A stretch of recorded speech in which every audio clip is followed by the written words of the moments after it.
In this lesson, we're going to have a brief discussion on groups and best practices with groups. In one of the earlier lessons, we looked at creating a group by selecting the elements and then clicking the group icon and grouping elements together. Well, you can actually place that group. In this example, I have a group of the 4 diffusers. To see that, I can just move over one of the diffusers and click. I can see the group.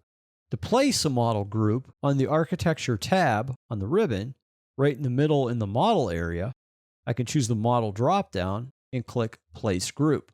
This would allow me to place the group somewhere else within this project, kind of like making a copy of it, if you will.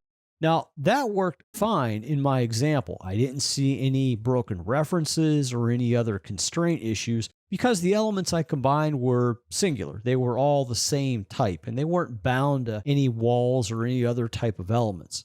So, what about the best practices? Well, be smart about what you put in a group and how you organize those groups. For example, don't put everything in a group.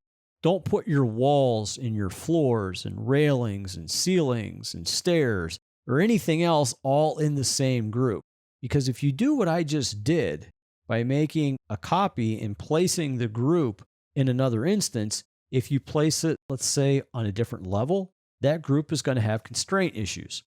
Also, think about how you're organizing the elements in your group. Think about what piece parts are in there.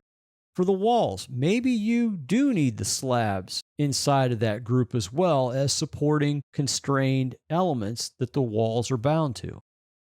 Now, speaking of walls and groups, if you are putting walls in groups, make sure you set your walls to have unconnected heights, because then they're less constrained. Because if they're connected to a specific level and you copy that group to another level, you're going to have constraint issues.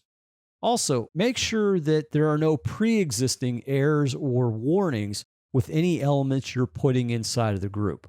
And lastly, if you're using joins with walls, disallow any joins for the walls that you have in a group to the walls you have outside of the groups.